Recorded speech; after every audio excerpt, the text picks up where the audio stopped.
Marcus Chen had been lying in the rubble for 3 days when the Zephyrian patrol found him. His left leg was twisted at an impossible angle, crushed beneath a collapsed support beam from what used to be the human embassy on Kepler 442b. Blood had long since dried on his face, mixing dirt and debris into a mask that made him look more corpse than living being. The Zephyrians approached with their typical arrogance, their crystalline armor reflecting the orange light of the alien sun. They spoke in their clicking language, assuming the human was either dead or too broken to understand. Marcus understood every word. 3 years of deep cover intelligence work had taught him 17 alien languages, and Zephyrian was among the easiest. Another dead human, clicked the squad leader, his mandibles twitching with what Marcus recognized as disgust. The Council's cleansing operation was more successful than anticipated. "This one still breathes," observed another, poking Marcus with the butt of his plasma rifle. "Should we finish it?" The squad leader considered this for a moment. "No, let it suffer. The humans need to understand what happens when they refuse to submit to proper galactic order. Leave it here to die slowly." Marcus remained perfectly still, controlling his breathing to the point where it was barely detectable. It was a skill learned during his sniper training, back when Earth still had hope of peaceful integration with the Galactic Council. Back before the Council decided that humanity was too aggressive, too unpredictable, too dangerous to exist alongside the other civilized species. The Zephyrian patrol moved on, their heavy footsteps fading into the distance. Marcus waited another hour before allowing himself to move. Every fiber of his being screamed in agony as he shifted position, but pain was just information. Information he could process and compartmentalize. The embassy attack had been swift and brutal. The Galactic Council had sent a combined fleet of 7 species to deliver what they called a compliance ultimatum. Humanity had 48 hours to submit to complete Council oversight, accept the dismantling of their military, and agree to population controls that would effectively end human expansion into space. The alternative was total extermination. Earth's response had been predictably human, a single-word transmission that roughly translated to "no" in all 17 Council languages, followed by several suggestions about what the Council could do with their ultimatum that violated multiple interspecies decency protocols. The bombardment began 12 hours later. Marcus had been in the embassy's communications center when the first plasma charges hit. His team was trying to coordinate resistance efforts across the colony when the building came down. He'd watched his partner Sarah get vaporized by a direct hit, watched Jenkins get crushed by falling debris, watched as 3 years of careful intelligence gathering went up in smoke and blood. But he was alive. Broken, trapped, and alone on a hostile world, but alive. And as long as he was breathing, the war wasn't over. The Zephyrians had made their first mistake when they assumed a wounded human was harmless. Moving inch by agonizing inch, Marcus began to work his way free from the rubble. His sniper rifle was somewhere in the debris along with his full kit. He'd been carrying enough equipment to outfit a small squad: explosives, communications gear, medical supplies, and ammunition that could punch through most alien armor. The Council species had studied human military doctrine extensively. They understood human tactics, human weapons, human strategies. What they hadn't understood was the human capacity for survival against impossible odds.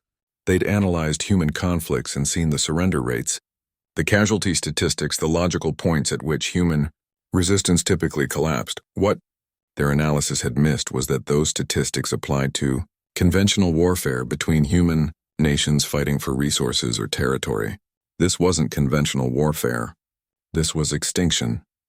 As darkness fell over the ruined colony, Marcus finally freed himself from the debris. His left leg was definitely broken, but he could move. He'd fought in worse conditions. The rifle was intact, protected by its hardened case. The scope was cracked but functional. Most importantly, his ammunition was dry. The Zephyrian forward base was 2 kilometers away, positioned on a ridge that gave them commanding view of the valley. They'd chosen the position well, following standard Council doctrine for occupation forces. High ground, clear fields of fire, multiple escape routes. It was exactly where Marcus would have put a base if he were in their position. It was also exactly the kind of target he'd been trained to handle. Marcus began his crawl toward the base, moving only during wind gusts that would mask any sound. Each movement sent spikes of agony through his shattered leg, but he pushed forward. He had ammunition for exactly 47 shots. Intelligence estimates put the base garrison at between 60 and 80 personnel. He would have to make every shot count. The Zephyrians had motion sensors and thermal imaging, but they were calibrated for normal operational patterns. They weren't looking for a single wounded human moving at a pace that barely registered as alive. Their sensors swept over him twice during his approach, dismissing his heat signature as background noise. By dawn, Marcus had reached a position 800 meters from the base perimeter. Perfect range for his modified rifle. He could see Zephyrian sentries moving along the defensive walls, their crystalline armor catching the early morning light. Through his scope, he studied the base layout. Command center in the middle, communications array on the north tower, ammunition depot partially underground on the west side. Standard Zephyrian design exactly as described in the intelligence briefings he'd memorized. The Council had made their second mistake when they used standard deployment patterns against someone who'd studied them for 3 years. Marcus settled into position behind a natural rock formation, checking his sight lines and calculating wind speed. His first shot would have to be perfect. Once he started shooting, he'd have perhaps 30 seconds before they located him. 30 seconds to cause maximum damage before they brought their full firepower to bear. He chambered his first round and centered the crosshairs on the communications array, cut their ability to call for reinforcements, then work his way through the command structure. It was going to be a long day. The Galactic Council was about to learn something that wasn't in their files about human military doctrine. A cornered human with nothing left to lose wasn't a defeated enemy. It was a nightmare waiting to happen. The communications array exploded in a shower of sparks and twisted metal. Marcus's first shot had been perfect, the high-velocity round tearing through the primary transmission dish and into the backup systems housed in the tower's base. The Zephyrian base was now effectively deaf and mute to the outside galaxy. Chaos erupted within the compound as aliens scrambled to understand what had happened. Marcus was already tracking his second target through the scope, a Zephyrian commander whose rank insignia marked him as the base's tactical coordinator. The alien was shouting orders, pointing toward the communications tower, completely unaware that death was watching him through crosshairs. The second shot took the commander's head clean off. The explosive round designed for human warfare, proving devastatingly effective against crystalline biology. Purple blood sprayed across 3 subordinates as the headless body collapsed. Now they knew they were under attack. Marcus shifted position immediately, moving 30 meters to a secondary firing point he'd identified during his approach. The Zephyrians were already returning fire, plasma bolts scorching the rocks where he'd been lying moments before. Their response was fast but unfocused, spraying energy across a wide area instead of concentrating on his actual position. The Council's third mistake was assuming human tactics would follow galactic conventions of warfare.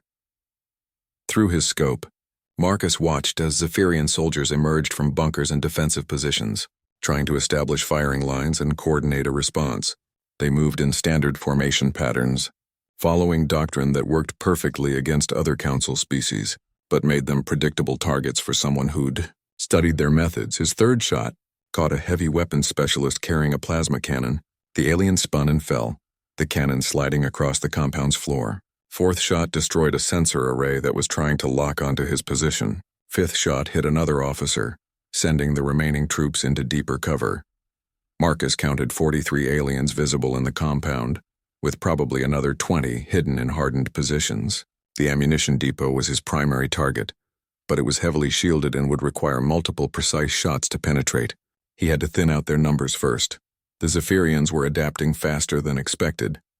They'd stopped moving in predictable patterns and were using cover more effectively. A group of 6 soldiers was attempting to flank his position, moving through a ravine that would bring them within assault range. Marcus turned his attention to the flanking force, leading the first soldier by half a meter to account for movement speed. The shot took the alien center mass, the impact spinning him into his companion. The second soldier stumbled, giving Marcus time for a follow-up shot that dropped him as well. The remaining 4 aliens in the flanking force went to ground, pinned down in the ravine but still alive. Marcus couldn't finish them without exposing himself to fire from the main compound. He'd have to trust that they'd stay suppressed while he dealt with larger threats. A new sound cut through the battle noise, the whine of charging plasma cannons. The Zephyrians had brought their heavy weapons online, and were preparing to saturate his entire area with concentrated fire. Marcus had perhaps 20 seconds before his position became uninhabitable. He shifted his aim to the ammunition depot, studying the structure through his scope. The building was hardened against orbital bombardment, but it had one weakness that human engineers would never have allowed. The ventilation system was external and unarmored. A shot into the right intake vent would carry explosive force directly into the storage area. Marcus held his breath, calculated the angle, and squeezed the trigger. The round disappeared into the vent shaft, and for a moment nothing happened. Then the entire western side of the compound vanished in a pillar of fire and destruction that lit up the morning sky. The explosion knocked down half the remaining buildings and sent Zephyrian bodies flying like broken dolls. The plasma cannons went silent as their operators were either killed or stunned by the blast. Secondary explosions rippled through the base as stored munitions cooked off in the inferno. Marcus used the confusion to relocate again, this time to a position with a clear view of the base's main exit. The survivors would try to evacuate, and he intended to make that as difficult as possible. Sure enough, a group of 12 Zephyrians emerged from the smoke and flames. Supporting wounded comrades and carrying essential equipment, they moved quickly toward a landing platform where an evacuation shuttle sat ready for emergency departure. Marcus began picking them off with methodical precision. Shot 15 dropped the soldier carrying their communications equipment. Shot 16 hit their medic. Shot 17 caught their ranking officer just as he reached the shuttle's boarding ramp. The remaining aliens abandoned their wounded and scrambled for the shuttle, desperation overriding military discipline. Marcus could have killed them all, but he made a calculated decision to let some escape. Survivors would carry word of what had happened here, word that a single human had destroyed an entire forward base. Fear was a weapon too. The shuttle lifted off in a cloud of dust and panic, its hull scarred by near misses from Marcus's final shots. He watched it disappear into the alien sky, then turned his attention back to the burning base. Several Zephyrians were still alive in the wreckage, crying out in their clicking language for help that would never come. Marcus began the painful process of moving closer to the compound. His ammunition count was down to 29 rounds, and he needed to resupply from Zephyrian stocks if any had survived the explosion. More importantly, he needed to access their data systems before the survivors reached their fleet and warned them about the human threat. The base's computer core was housed in a hardened bunker that had survived the ammunition depot explosion. Marcus found 2 wounded Zephyrians inside, both too injured to fight but still conscious. They clicked at him in terror as he entered, their mandibles chattering what he recognized as prayers to their crystalline deities. Marcus ignored them and accessed the primary terminal. The Zephyrians were efficient record keepers, and their database contained detailed information about the invasion fleet's composition, deployment patterns, and strategic objectives. Most importantly, it contained communications, logs that revealed the fleet's current position and planned movements. The Council had made their 4th mistake. They'd underestimated how much damage a single motivated human could do to their intelligence security. Marcus downloaded critical data onto a portable storage device. He listened to radio chatter from other Council positions across the planet. The invasion was proceeding according to plan, with human resistance collapsing at multiple sites. Earth's colonies were falling one by one, their populations either eliminated or forced into compliance. But now Marcus had detailed intelligence about the enemy's capabilities and intentions. Information that could turn the tide of the war if it reached the right people. The question was how to get it off planet when the entire system was under Council control. He looked at the wounded Zephyrians cowering in the corner and smiled grimly. The Council was about to learn about another human capability that wasn't in their files, the ability to turn enemy assets into unwilling allies. The war was far from over. Marcus dragged the 2 wounded Zephyrians out of the computer bunker, their crystalline legs scraping against the metal floor as they clicked weakly in protest. Both aliens had suffered severe injuries in the explosion, but they were still conscious and capable of following simple commands when properly motivated. The taller one, whose rank insignia identified him as a communications specialist, had a compound fracture in his left leg and burns across 30% of his carapace. The second, a junior technician, was missing 2 arms but remained alert and responsive. Neither posed any immediate threat, but both possessed knowledge that Marcus needed. He positioned them against the bunker wall where they could see each other, then crouched down to their eye level. When he spoke, it was in fluent Zephyrian, his pronunciation nearly perfect after years of intelligence training. "I need information about your fleet's communication protocols," Marcus said calmly. "Encryption keys, frequency rotations, authentication codes. You're going to provide this information willingly, or I'm going to demonstrate why humans have such a reputation for creativity when it comes to extracting what we need." The communications specialist's mandibles chattered in what Marcus recognized as indignation. "We are soldiers of the Galactic Council. We do not betray our duty to inferior species." Marcus nodded thoughtfully, then drew his sidearm and shot the technician through the head. Purple blood splattered across the wall as the body slumped sideways. The remaining Zephyrian's eyes widened in shock, compound lenses reflecting Marcus's calm expression. "I have 28 rifle rounds left and 6 pistol rounds," Marcus explained conversationally. "Your friend represented 1/6 of my remaining pistol ammunition. I consider that a reasonable investment in establishing the parameters of our conversation. Would you like to reconsider your position on cooperation?" The Council's fifth mistake was believing that humans followed the same ethical constraints in warfare that governed civilized species.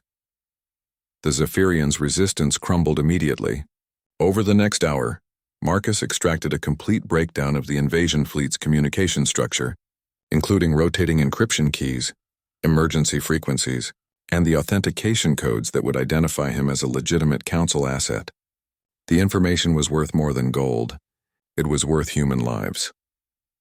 Marcus spent the next several hours modifying a surviving Zephyrian communication device, using components salvaged from the destroyed base to create a transmitter capable of reaching Earth's deep space monitoring stations. The work was delicate, requiring him to integrate human and alien technologies that had never been designed to work together. His Zephyrian prisoner proved surprisingly helpful once properly motivated, providing technical specifications and pointing out potential incompatibilities in the hybrid system. Fear was an excellent teacher, and the alien learned quickly that cooperation extended his life expectancy considerably. By nightfall, Marcus had established a weak but functional communication link with Earth's outer colonies. The first transmission he sent was a burst of encrypted intelligence data containing everything he'd extracted from the base computers: fleet positions, command structures, strategic objectives, and technological specifications for Council weapons systems. The second transmission was more personal. "This is Captain Marcus Chen, Human Intelligence Division, transmitting from Kepler 442b. The colony has been destroyed, but resistance continues. I have actionable intelligence on enemy fleet composition and deployment. Recommend immediate implementation of Protocol 7. The Council believes they're fighting a conventional war against a defeated enemy. They're wrong. Show them what human warfare really looks like when we stop playing by their rules." Protocol 7 was a contingency plan developed by Earth's military leadership for exactly this scenario: total war against a technologically superior enemy using asymmetric tactics that the Council would consider violations of galactic warfare conventions. It authorized the use of strategies that other species would classify as terrorism, sabotage, and targeted assassination of civilian leadership. The Council wanted to see human aggression. Marcus was about to give them a demonstration that would redefine their understanding of the concept. Over the following days, Marcus used his position and captured equipment to monitor Council communications across the planet. The invasion was proceeding more slowly than planned, with unexpected resistance emerging at multiple sites. Earth's military had received his intelligence and was already implementing new tactics based on the information he'd provided. More importantly, other human survivors were beginning to coordinate their efforts. The Council had expected that destroying command structures would leave human forces helpless and disorganized. They hadn't anticipated that human military doctrine emphasized independent action and initiative at all levels. Marcus identified 17 other survivors across the planet who were actively engaging Council forces. Most were military personnel, but some were civilians who'd taken up arms when their families were killed. All of them were proving far more effective than Council projections had anticipated. The aliens were learning that humans didn't require orders to fight. They required reasons. Marcus established contact with the other survivors and began coordinating a planet-wide resistance network. His position in the destroyed forward base provided access to Council communication channels, allowing him to gather intelligence and pass targeting information to other resistance cells. The results were immediate and devastating. A Council supply convoy was ambushed by 3 humans with improvised explosives, destroying enough ammunition to supply a battalion for a month. A Zephyrian command post was infiltrated by a former Earth diplomat who spoke perfect alien languages and used their own protocols to walk past their security. The most effective operation came from Sarah Martinez, a mining engineer who'd lost her entire family in the initial bombardment. She used her knowledge of the planet's geological structure to collapse a tunnel system directly beneath a major Council staging area, burying 200 alien soldiers under millions of tons of rock. Each successful operation was a lesson for the Council in human adaptability. They'd studied human conflicts and thought they understood human capabilities. What they'd failed to grasp was that their analysis was based on humans fighting other humans under mutually accepted rules of engagement. This wasn't that kind of war. Marcus monitored Council fleet communications as reports flowed in from across the invasion zone. Casualty rates were climbing far beyond projections. Supply lines were under constant attack. Command posts were being destroyed by enemies who seemed to appear from nowhere and vanish before effective response could be organized. The Council's 6th mistake was assuming that superior technology would compensate for inferior understanding of their enemy. 3 weeks after the initial invasion, Marcus intercepted a classified communication between the Fleet Admiral and the Galactic Council's High Command. The content was revealing. The invasion of Kepler 442b was supposed to have been completed in 72 hours with minimal Council casualties. Instead, it was entering its 4th week with no end in sight and steadily mounting losses. The Admiral was requesting permission to implement final solution protocols, complete sterilization of the planet's surface to eliminate all resistance. The response from High Command was even more interesting. Permission denied pending review of tactical failures and reassessment of human military capabilities. The Council was beginning to understand that they'd walked into something far more dangerous than anticipated. But they still hadn't grasped the full scope of their mistake. Marcus began preparing for the next phase of his campaign. The resistance network was established and functioning effectively. Earth had received critical intelligence about Council capabilities. Now it was time to take the war directly to the enemy's command structure. He'd identified the location of Admiral Kethvar, the Vorthan commander of the invasion fleet. The alien was aboard a heavily defended command ship in high orbit, surrounded by layers of security that would challenge a full military assault. Marcus studied the ship's specifications through his scope, calculating angles and distances. It would be the longest shot he'd ever attempted, but not impossible. The Council was about to learn that in human warfare, no target was truly safe. The war was about to become very personal. Admiral Kethvar stood before the holographic display in his command chamber, his scaled hands clasped behind his back as he studied the tactical situation. The invasion of Kepler 442b should have been a routine compliance operation, a simple demonstration of Council power to discourage further human resistance.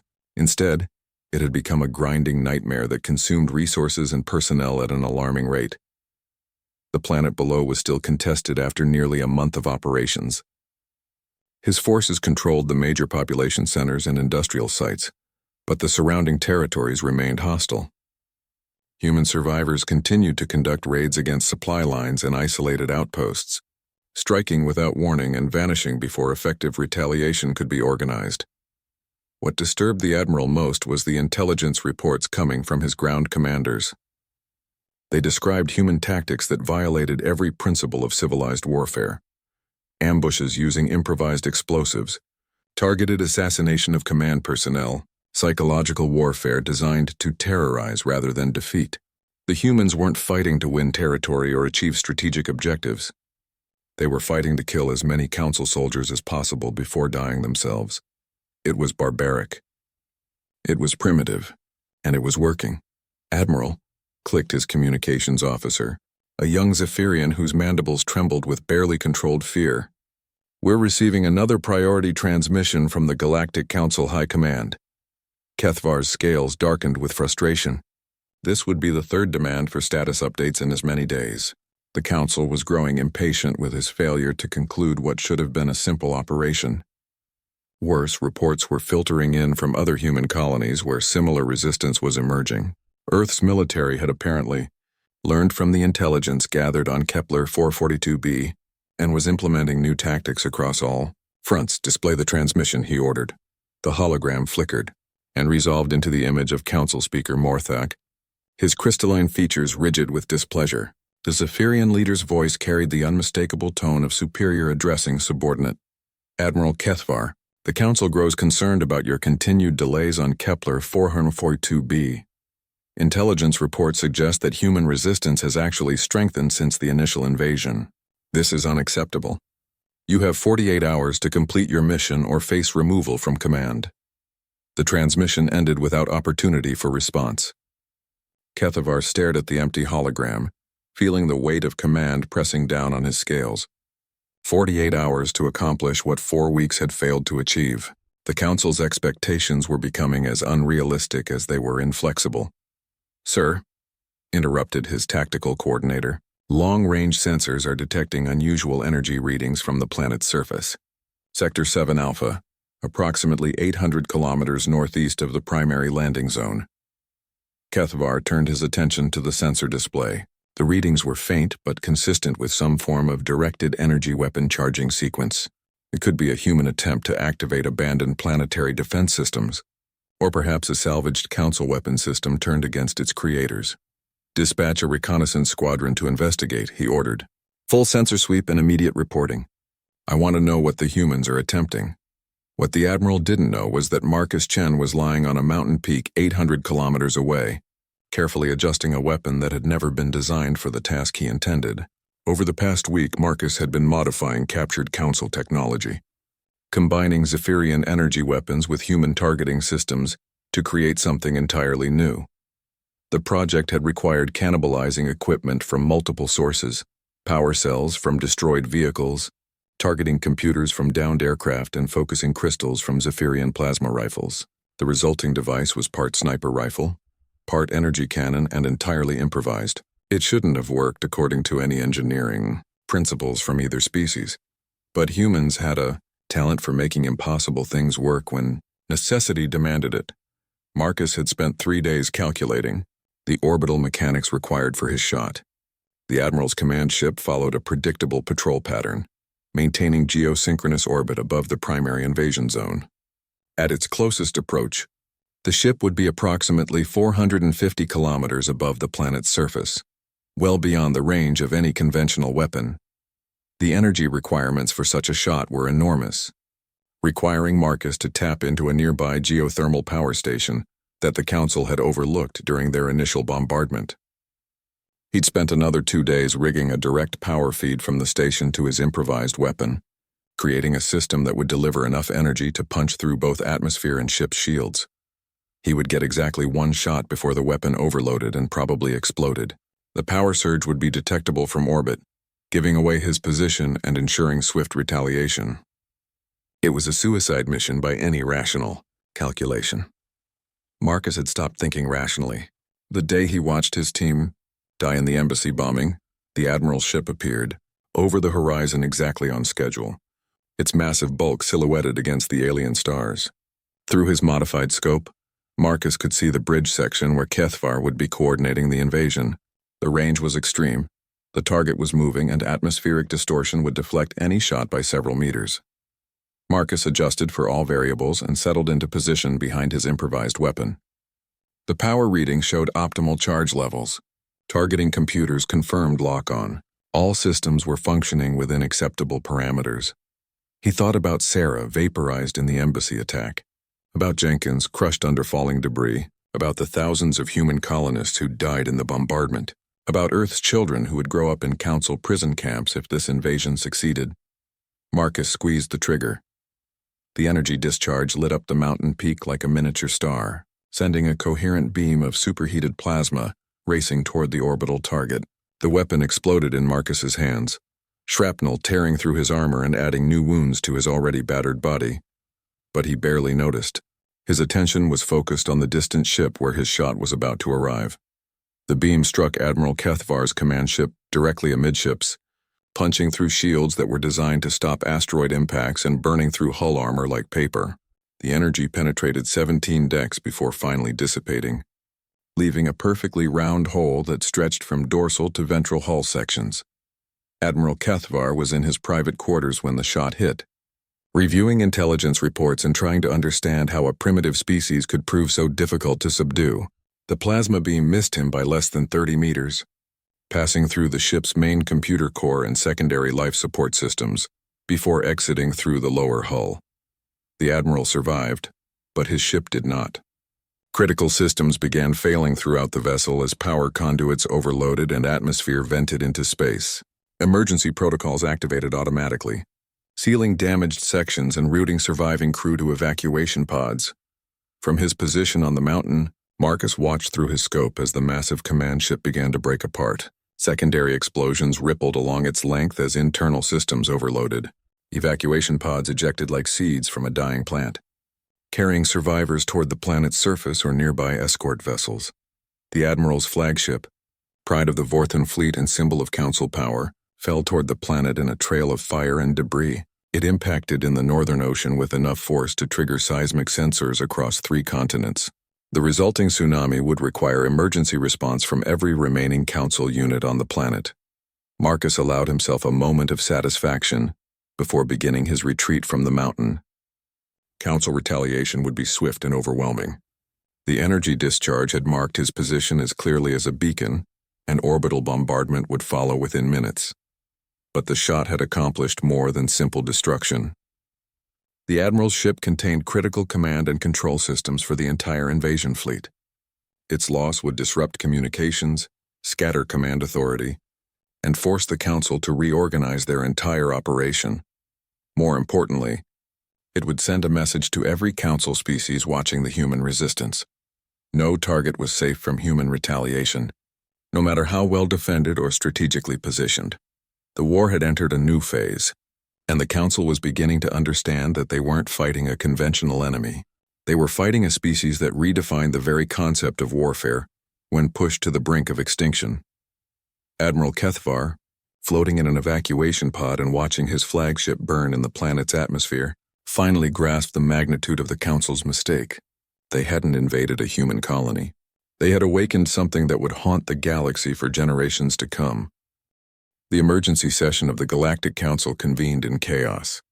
Representatives from 7 species filled the crystalline amphitheater on Zephyr Prime, their various forms of agitation creating a cacophony of clicks, hisses, and harmonics that the translation systems struggled to process. At the center of it all, Council Speaker Morthak stood frozen in what observers recognized as Zephyrian mortification. The holographic display above the assembly showed the tactical situation across human space, and it painted a picture that defied every strategic projection the Council had developed. What was supposed to be a swift demonstration of superior power had become a grinding war of attrition that consumed resources at an alarming rate. Admiral Kethvar's flagship was gone, destroyed by a weapon that shouldn't have existed using technology that no single human should have been able to acquire or modify. The loss of the command ship had crippled coordination across 3 star systems, allowing human resistance cells to launch coordinated attacks that had been previously impossible. The humans are not following established patterns of warfare, reported General Filtar of the Vorthan Military Command. His reptilian features showed signs of stress that would have been impossible to conceal from human observers. They target non-combatant support personnel, use civilian infrastructure as weapons platforms, and show no regard for the established conventions that govern civilized conflict. Representative Scythane of the Ethereal Collective added her harmonic voice to the discussion. Our psychological profiles indicated that humans would surrender when faced with overwhelming force. Instead, resistance has intensified. They appear to derive motivation from casualties rather than being demoralized by them. This was the Council's 7th mistake. They had confused human military doctrine with human nature.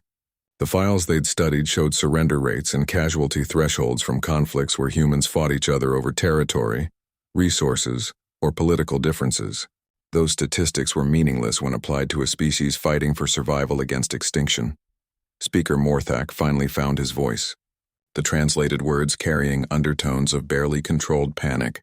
The human colony on Kepler 442b was supposed to be pacified within 72 hours, with minimal council casualties. Instead, we have lost over 2,000 personnel, 3 capital ships, and countless smaller vessels. The humans have turned a single planet into a strategic nightmare that ties down an entire battle fleet. What the Council didn't know was that Marcus Chen was no longer operating alone. The intelligence he'd transmitted to Earth had triggered a response that went far beyond anything the Council had anticipated. Human military command had activated sleeper assets throughout Council space, individuals who'd been placed years earlier as part of a contingency plan that most officials had considered paranoid, preparation for an impossible scenario. Dr. Elena Vasquez had been working as a xenobiologist on the Vorthan homeworld for 3 years, her research into alien physiology, providing valuable scientific data while masking her true purpose. When the activation codes reached her through encrypted channels hidden in routine scientific communications, she began implementing protocols that would have horrified her alien colleagues. The Vorthan immune system had a critical vulnerability that Elena had discovered during her legitimate research. A specific combination of human-manufactured compounds could trigger a cascading organ failure in reptilian biology. Elena had been synthesizing these compounds for months, ostensibly for research purposes, while actually creating enough biological warfare agents to target the entire Vorthan government. Captain James Morrison had spent 4 years as a freight coordinator on the ethereal homeworld, his position giving him access to shipping manifests and cargo routing throughout their sector. When his activation orders arrived, he began systematically redirecting supply shipments away from military targets and toward resistance cells that Earth had been covertly supporting throughout Council space. The result was a supply crisis that the ethereals couldn't explain. Critical materials vanished from warehouses. Food shipments were contaminated with substances that were harmless to humans, but toxic to ethereal biology, and transportation networks began experiencing mysterious failures that stranded military units far from their intended destinations. Lieutenant Sarah Kim had been operating as a cultural exchange student on Zephyr Prime itself, studying Council governmental structures while mapping security protocols and identifying key infrastructure targets. Her position in the capital city gave her access to communications networks, power distribution systems, and the transportation grid that connected the planet's major population centers. When Sarah received her activation codes, she began a campaign of sabotage that the Zephyrians initially attributed to technical failures. Power grids experienced rolling blackouts that left military installations vulnerable. Communication satellites developed mysterious malfunctions that disrupted fleet coordination. The planetary traffic control system began routing civilian transports into restricted military airspace, creating confusion and forcing defense systems to shut down to avoid civilian casualties. Each human operative had spent years in their positions, building trust and establishing themselves as valuable members of their alien communities.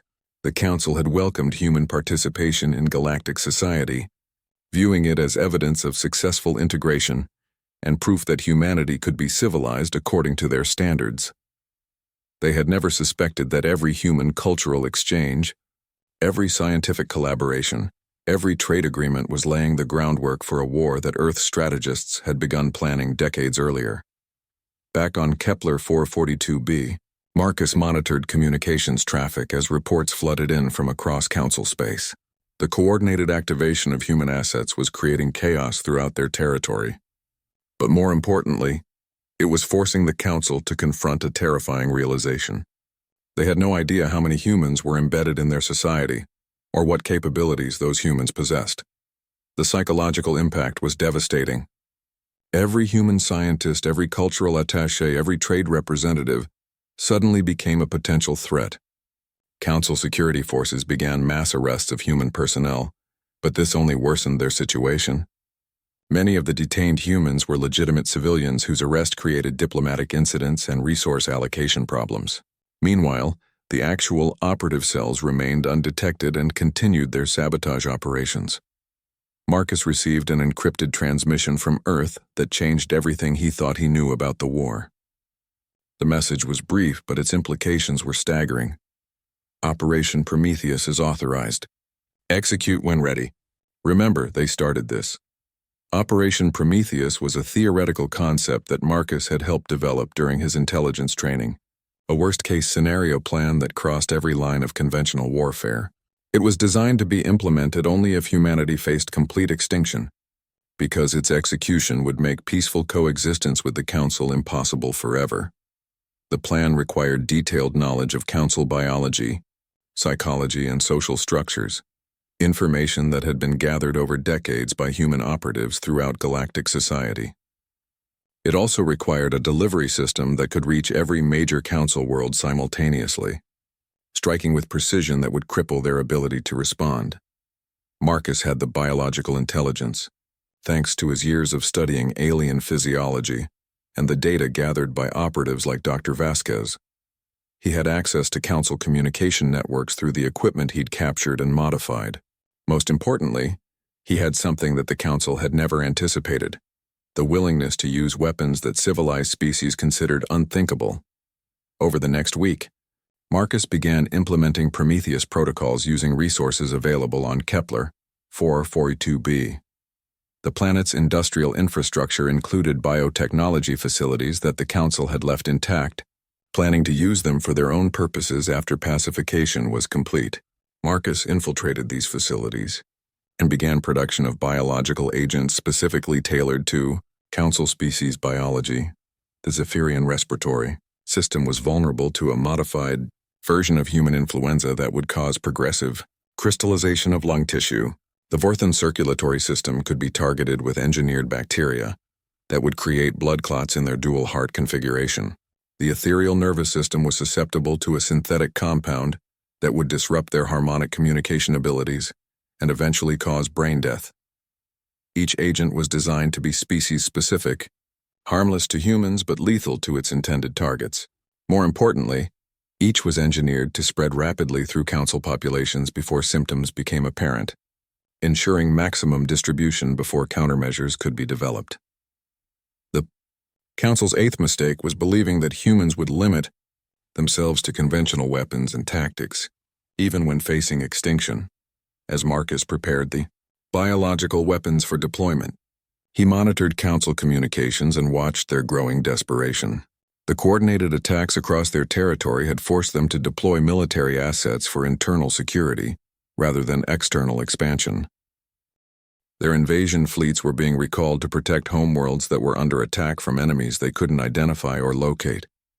Admiral Kethvar, now commanding the invasion from a requisitioned transport vessel, transmitted increasingly frantic requests for reinforcements and authorization to use more extreme measures against human populations.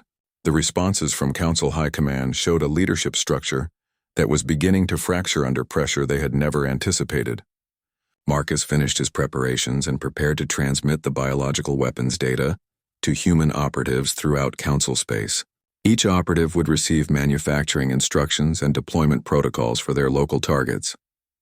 The weapons would be distributed through water supplies, atmospheric systems, and food distribution networks that humans had been mapping for years. The attack would begin simultaneously across all Council worlds within 72 hours.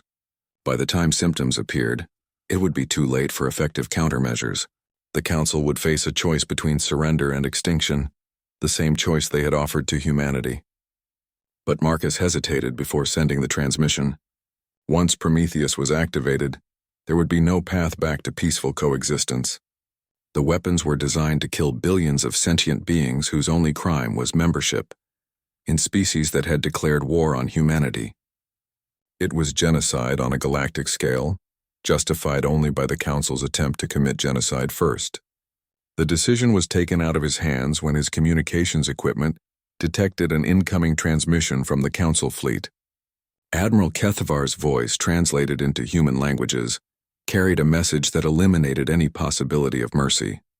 By order of the Galactic Council High Command, all human populations in occupied territories are to be eliminated immediately. No prisoners are to be taken. No survivors are to be allowed. The human species has proven incompatible with galactic civilization and must be completely eradicated. Marcus smiled grimly and activated the Prometheus transmission. The Council had made their choice. Now they would live with the consequences. The message went out simultaneously to every human operative in Council space, carrying manufacturing instructions for biological weapons that would end the war within a month. The Council wanted to see what human warfare looked like when every restraint was removed. They were about to find out. 6 months later, Marcus Chen stood in the ruins of the Galactic Council chambers on Zephyr Prime, his boots crunching on crystalline debris that had once been the seat of galactic government. The great amphitheater was empty now, its occupants long dead from the biological weapons that had swept through Council space like an unstoppable plague. The war had ended, not with epic space battles or heroic last stands, but with the quiet efficiency of engineered diseases that killed silently and completely. Operation Prometheus had succeeded beyond even its architect's darkest projections, eliminating 97% of the Council's population within 30 days of deployment. The Zephyrians had died first, their crystalline biology proving especially vulnerable to the modified influenza that Marcus had helped design. Their respiratory systems had crystallized from within, leaving entire cities filled with statues of purple glass that reflected the light of alien suns. The Zephyrian homeworld was now a museum of death, its population preserved forever in the moment of their final breath. The Vorthons had lasted longer, their dual heart system providing some resistance to the engineered bacteria that targeted their circulatory systems. But resistance was not immunity, and their reptilian biology ultimately succumbed to blood clots that formed faster than their medical technology could dissolve them. Admiral Kethavar had died aboard his makeshift command ship, choking on his own blood while transmitting increasingly desperate pleas for human mercy. The ethereals had perhaps suffered the worst fate. The synthetic compound that disrupted their harmonic communication abilities had left them alive but unable to interact with each other or coordinate any response.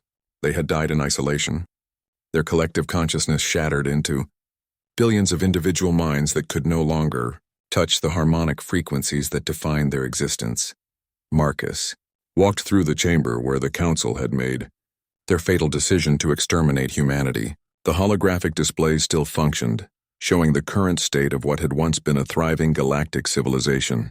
System after system showed the same status: population 0, infrastructure intact, defenses offline.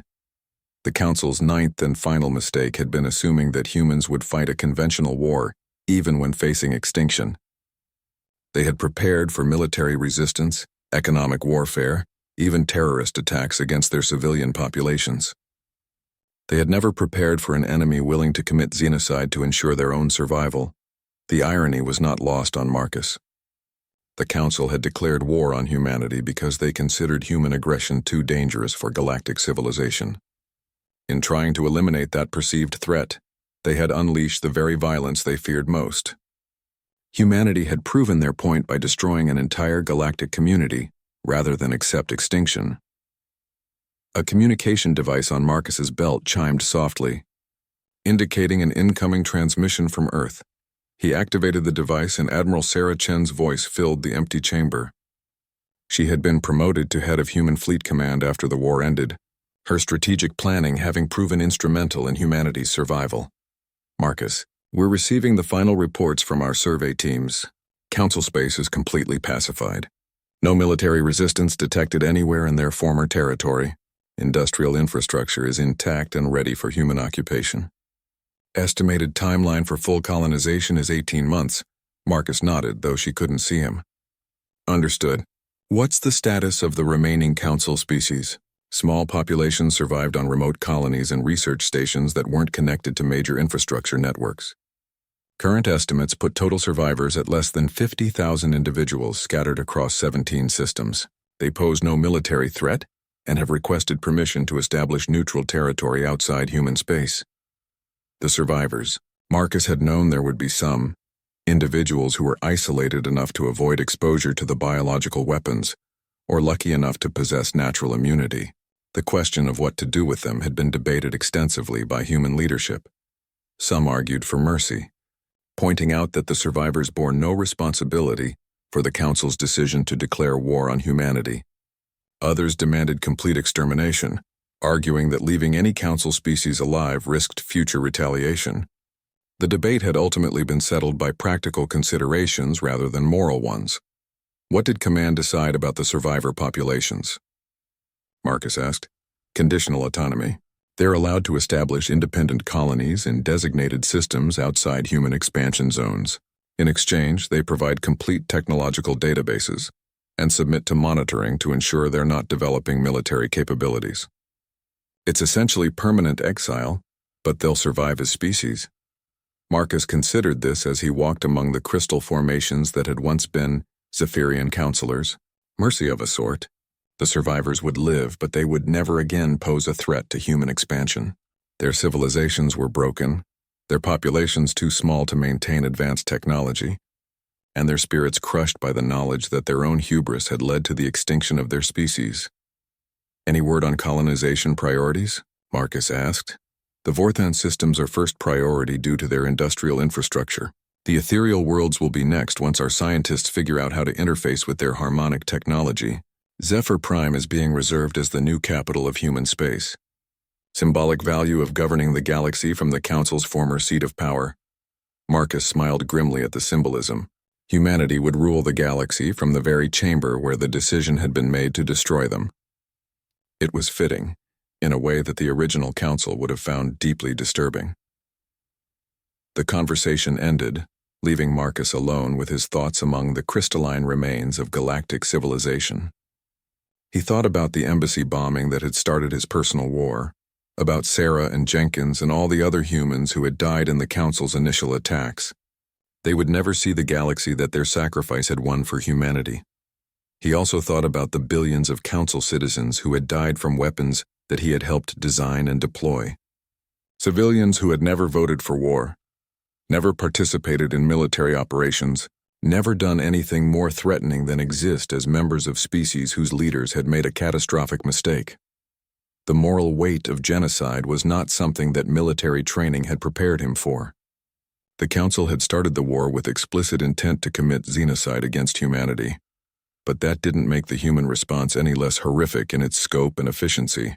Necessary perhaps, but still monstrous by any objective measure. Marcus activated his communication device and composed a final report to Earth Command.